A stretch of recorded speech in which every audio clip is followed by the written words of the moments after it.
Xo'p, undan oldingi darslarimizda hujjat turi, yetkazish usullari va jurnallarni ko'rib chiqdik. Bugungisida masalalarni ko'rib chiqamiz. Xo'p, masalalar nima uchun kerak? Qarang, masala guruhini yaratamiz va masalasini yaratamiz. Masala guruhi. Aytaylik, kadrlar bo'yicha masalalar. Imенно faqat kadrga tegishli bo'lgan masalalar bo'lishi mumkin. Kadr masalalari. Bu ham xuddi shunaqa. Ruscha, kirilcha nomlarni hammasini yozib chiqamiz. Turiga kadr masalalari asosan ichki hujjatlar bo'lgan, ichki hujjatlari bildirgi, farmoyish va ho'k-o'zlarni tanlaymiz. Xo'p, bo'limi aynan o'sha bo'limga tegishli bo'lish uchun masalan kadrlarni tanlab qo'ysak bo'ladi. Yoxud bo'sh qoldirsak ham bo'ladi. Tanlandi. Kadrlar bo'limi qo'shildi. Ya'ni kadr masalalari. Xo'p. Keyingisi xuddi shunga masala qo'shib chiqamiz. Masala yaratilmagan. Aytaylik, xodimni ishga olish.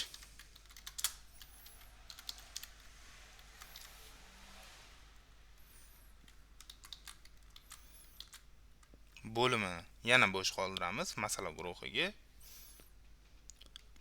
Kadrlar masalalarini belgilaymiz va belgilaganimda faqat shu masala chiqib keladi.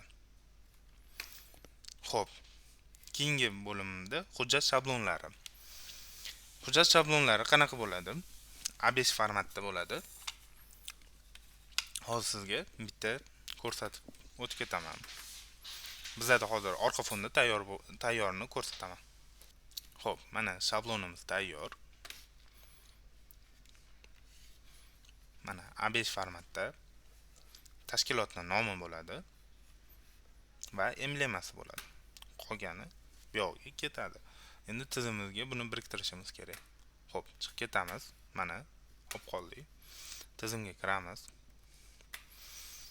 Sozlamalar va mana rezolyutsiya vertikal, gorizontal bor. Bu nimaga kerak? Vertikal bo'lganda ketma-ket stolp shaklda ketaveradi. Gorizontal bo'lsa, masalan, kattaroq ijrochilar ro'yxati ko'p bo'lganda gorizontal qulay bo'ladi. Masalan, bizga vertikal kerak. Faylni tanlang, chiqdi, tanladik. Edo mana.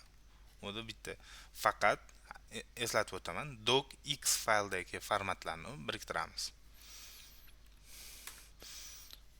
Edo docx. Xo'p, mana qo'shdik. Mana bizani formatimiz. Sizga ko'rsatib o'tib ketaman mana qo'shilgani. Xo'p. Edo docx ga kiramiz. Ko'rib chiqamiz. Qanaqa bo'ldi? Xo'p. Mana bizlarni bu yerga tushgan kodlarimiz. Bu yerga tegmaymiz, hech qanaqa o'zgartirish kiritmaymiz. Faqat ozgina korrektirovka qilish mumkin.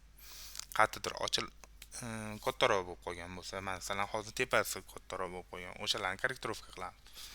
Bo'lmasa shart emas. To'g'ri turgan bo'lsa shart emas.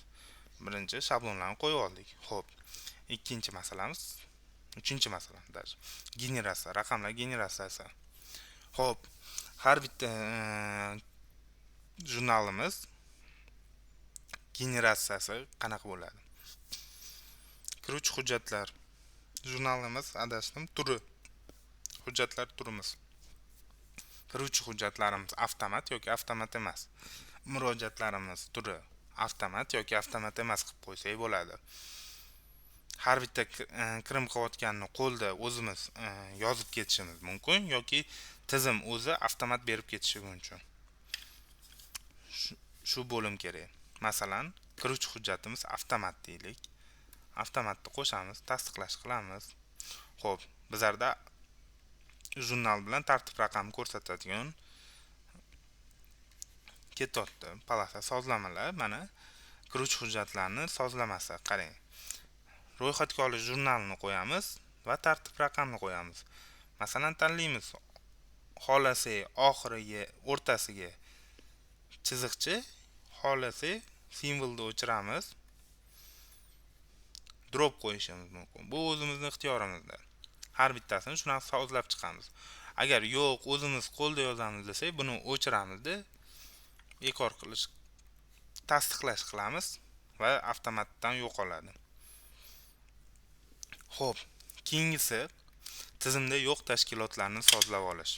Masalan, Edo tizimidan foydalanmaydigan tashkilotlar ham ko'p. Bu narsa ularni qo'shib olib, qo'ldan kelgan hujjatlarni, emaildan kelgan hujjatlarni ham nomini yozib qo'yish uchun, ertaga o'zingizning hisobotingizga chiroyli chiqishi uchun. Xo'p, gibrid pochta tez orada hali ishga tushmadi. Bu ishga tushganda tushuntirib o'tiladi. Yorliqlar, eslatma. Har bitta yorlig'imizda qanaqa o'zimizga stiker sifatida olib qo'yishimiz mumkin. Xo'p, tahrirchilar. Hamma biladiki, tahrirchi bu yerda qanaqa tushunchadan olib kelib beradi. Masalan, aytib o'taylik, rahbarga yordamchisi deylik. Rahbarning yordamchisi. Hamma chiquvchi ichki byuro yaratayotganda birinchi yordamchiga tashlab ketiladi hujjat va yordamchi agar xatolar bo'lsa ijrochini o'ziga qaytarib beradi.